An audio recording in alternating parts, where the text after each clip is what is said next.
istrinya boleh memandikan suaminya, atau sebaliknya, istrinya yang meninggal maka suaminya boleh memandikan istrinya. Hanya saja ada yang diperselisihkan ketika yang meninggal itu istrinya, maka suaminya menurut ijma ulama tadi boleh, tapi menurut Imam Abu Hanifah tidak boleh. Wakhtalafu fi jawazi ghuslihi iyaha. Wa qala Abu Hanifah la yajuzu ghuslur rajuli zaujatahu. Seorang laki-laki, seorang suami tidak boleh memandikan jenazah istrinya. Nah, kalau yang ijma boleh tadi, kenapa? Yang namanya suami istri, masa nggak boleh? Suami sudah biasa menyentuh istri, istri menyentuh suami dalam segala hal, yang lahir, yang batin, yang bisa dilihat oleh orang banyak ataupun yang nggak boleh, yang rahasia. Boleh, kenapa tidak boleh ketika mati? Ulama sepakat tadi, Hanafi, Maliki, Syafi'i, Hambali membolehkan. Tapi Imam Abu Hanifah mengatakan tidak boleh. Kenapa? Karena dianggap sudah cerai, sudah tolak. Tolaknya di mana? Meninggal itu. Namanya talak mati. Ingat, yang sering mengatakan tolak mati, cerai mati, itu berarti bukan madhab Syafi'i, bukan madhab Maliki, bukan madhab Hambali, tapi madhab Hanafi. Nah, beliau Imam Hanafi mentasbihkan, menyerupakan, menyamakan orang yang meninggal itu sebagai suami istri yang meninggal. Salah satunya itu disebut talak mati. Wa huwa tashbihul mauti bit talak. Beliau Imam Abu Hanifah tasbih, yushabbih, mentasbihkan, menyamakan, menyerupakan mati itu sama dengan tolak. Hanya madhab madhab Hanafi. Sehingga kalau itu ukurannya, faman tashabbaha faman syabbaha bitolak qala la yahillu ayyang duru ilaiha ba'dal maut. Maka barang siapa yang menyerupakan orang yang meninggal itu seperti tolak, atau istri yang meninggal itu dianggap tertalak, maka ketika dia mati, suami sudah tidak boleh melihat jasadnya lagi, apalagi menyentuh. Sebagaimana istri yang ketika masih hidup ditalak, dicerai. Jangankan tolak 2, tolak 3, tolak 1 saja kalau sudah ucapkan aku ceraikan kamu, tolak 1, maka suami sudah tidak boleh melihat lagi. Dia orang lain, hanya disuruh menunggu. Iddahnya itu. Ya jelas. Jadi barang siapa yang menganggap istri yang meninggal itu seperti tertolak, maka suami tidak boleh memandikan, karena dengan memandikan berarti dia harus melihat dan menyentuh. Para jamaah sekalian, nah sebaliknya, wa man lam yushabbihu bitolak wa huwal jumhur qala innama yahillu lahu minan nadhari ilayya qoblal maut yahillu lahu ba'dal maut. Dan barang siapa yang tidak menyamakan kematian itu seperti tolak, seperti cerai, dan ini pendapatnya jumhurul ulama, maka sudah barang tentu implikasinya dalam hukum halal melihat jenazah, di mana jenazah itu adalah istrinya. Maka boleh melihat dan boleh menyentuhnya. Beda. Jadi kalau madzhab jumhur itu boleh suami memandikan istrinya, tapi madzhab Hanafi haram. Karena apa? Sudah ditolak. Intinya seperti itu. Para jemaah sekalian, bagaimana menurut hadis Rasulullah Sallallahu Alaihi Wasallam? Nah ini kenapa terjadi perbedaan pendapat? Karena Rasulullah Sallallahu Alaihi Wasallam tidak bersabda tentang hal ini secara implisit.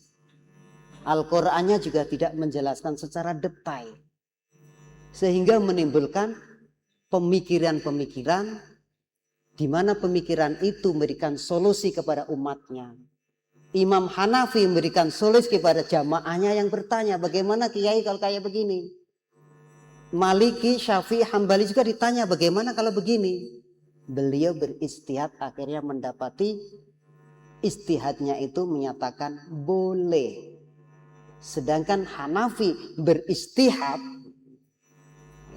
ternyata tidak boleh. Istihad di mana? Tadi ya, orang yang sudah meninggal, perempuan, istri yang meninggal itu sama ditalak oleh suaminya.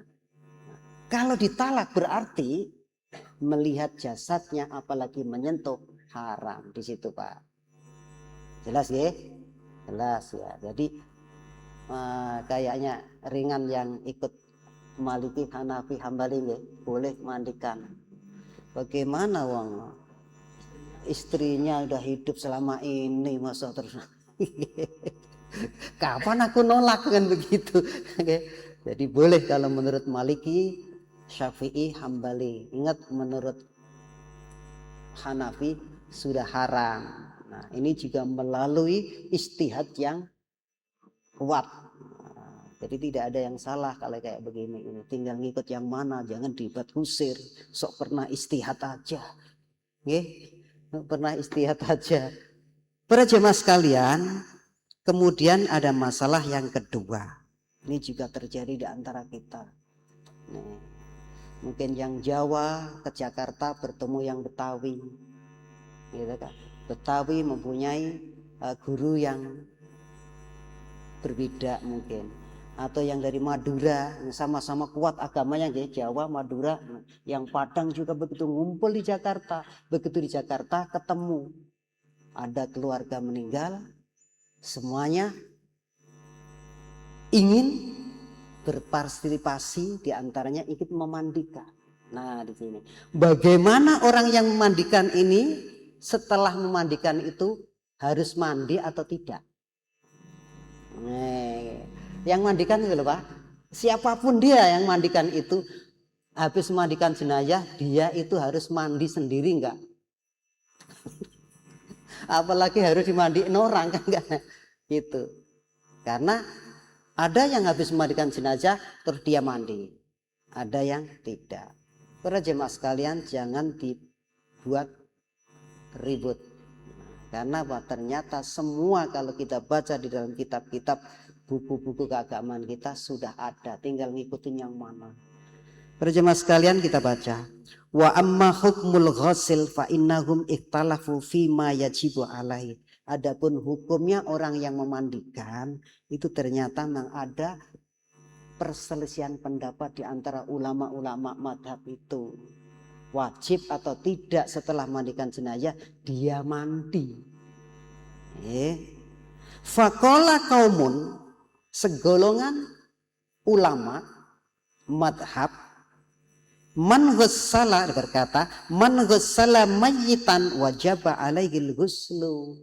Nih, barang siapa yang sudah memandikan jenazah, memandikan mayit, kalimatnya jelas, mayit, wajaba alaihil ghuslu, maka wajib baginya mandi sendiri. Maksud dimandikan orang, artinya mandi wajib ya.